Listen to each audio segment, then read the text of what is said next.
Raise your hand if you achieved big targets and you failed shortly after that. Raise your hand if you want to make a long-term sustainable changes. And raise your hand if you want me to help you to achieve that.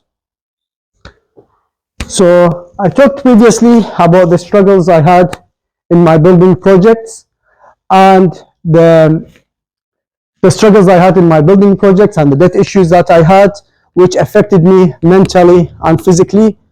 I became dependent on sugar and caffeine, and I lost so much energy. I hated to go to work, but I had to go to work to make money, and my lifestyle was that I felt like I was dying slowly because of the struggles I had. And my personal development journey, where I made small changes in my life, and I worked holistically on my mindset, nutrition, and body, and alhamdulillah, I became healthier, fitter, I lost so much weight, and I started impacting the staff around me and the patients, and everyone felt very, I felt my energy, and I started affecting everyone around me. And I did very well throughout September, October, November last year. And my aim was to inspire my parents when I go to Dubai in December, and my brother as well there who lives there. And I just inspired them and changed them as well. Have you thought you made a big success and now you want to share your experience and your successes with other people? And alhamdulillah, we reached to Dubai in December last year, and I was ready for my morning routine, sleeping at 10 p.m. and waking up at 5 in the morning. And there's a small problem there. The night there starts at 10 p.m. They literally decide to go to the restaurants or the park at 10 p.m. or 9 p.m. at night. This picture we took it, I think it was at 11 o'clock. They're still playing in the park. And I went to my brother. I wanted to basically train with him, and he was not interested. I talked with my parents about mindset and positivity, and they just thought I'm an alien. And the food, my mom's food was amazing. I went to Iraq as well for a few days, and I gained all the weight back that I lost during that time. Have you felt you made a big success and you blew it all away after that? That was me. And I reached back now to London, and I won't start back again into my routine. I lost all my energy. I didn't have any energy. I want to do exercise. I'm not interested. I literally dragged myself to go to the park, go to the gym. And I remember a guy there looked at me. Ali, what's happened to your belly? You gained it all back. It was only 3 weeks. And I just had to start again. And we start again by making these small changes. And as I said, alhamdulillah, things we're getting better gradually. Have you felt that you had a problem and you're managing it okay? There is a light at the end of the tunnel. And I was literally sitting in the clinic, finished my day, and I just get a text from my wife. Ali, her dad passed away. And he was ill, he was in the hospital. But obviously, I had to go back, comfort her, and the whole funerals and the arrangement for it, and everything got disturbed now. No food, like all my food get disturbed, my pattern, everything for a few days. And yeah, I just felt like I've lost my routine. How did you feel when you lost a big pillar in your life? And then I reflected on my father-in-law's life.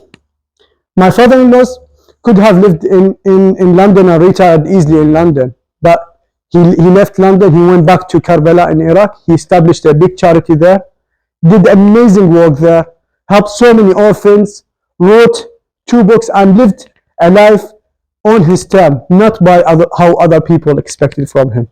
Can I ask you to read Surah Al-Fatih for his life and for all your mahumeen?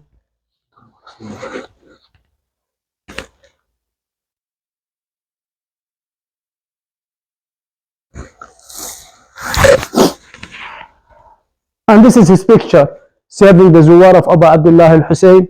This is just a few weeks before he got admitted to the hospital. And then when I looked at his life, and I thought, Ali, really, this is really unfair. You know, you based your laziness and not wanting to do any workout or anything just because your father-in-law passed away. In fact, you should be inspired about what he did and what the amazing work that he did. And I started my journey again. I started to do my exercise and my changes, and this time I started my running journey. And I decided this time I'm going to run the half marathon in May. It was a big challenge. I had run before, but I started on I don't know if you have you heard about this app, Couch to 5K? It's an NHS app actually. The Couch to 5K takes you on a journey on 8 weeks, and literally takes you on a very small steps on 8 weeks to reach to be able to do the 5K. And I did that through 8 weeks. Gradually, I built my stamina to be able to run the 5 kilometers, and then up the game to be able to run in May. I ran 22K, and this is Wimbledon. I did it. This is Wimbledon medal. I did that, and this is London half marathon. And I trained with the guys in Stanmore. It's an amazing running team. And alhamdulillah, we did the marathon. And my mind now is changed completely.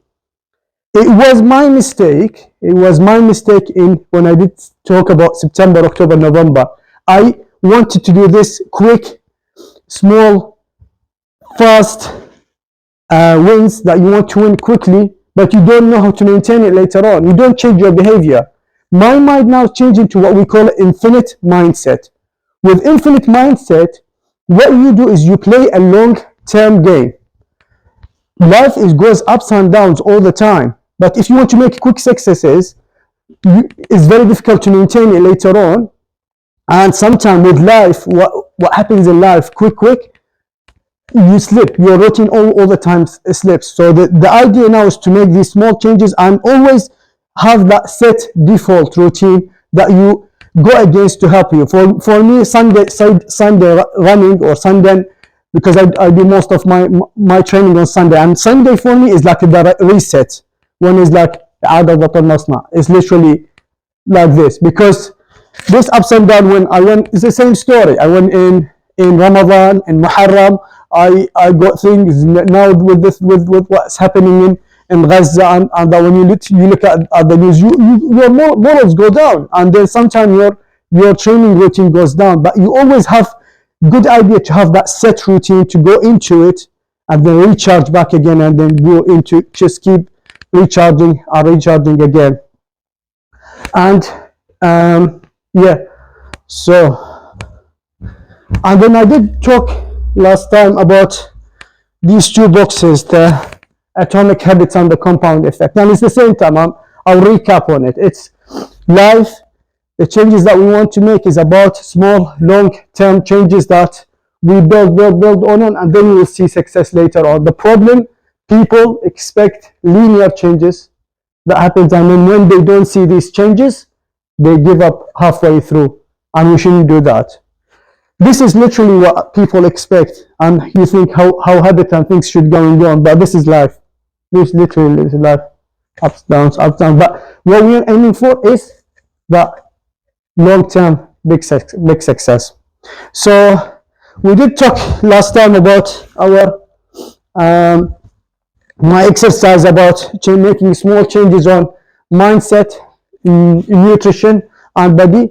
For those who wasn't there, we asked if anyone can make a small changes on their mindset, And with more changes on nutrition, on body, on mindset, we said anything that can be even reading half a page of Quran, one ayah of Quran, reading ziyarah or something, but you put it and you do it for a week. In nutrition, anything as simple as drinking water in the morning, but you stick on it for a week. And then on the body, anything that you can, just a small exercise that you can do and build that habit, and then you can build on it. So first of all, anyone that was there last week, have you guys done any of the things I recommended last week? Yeah, I start. Okay, you start.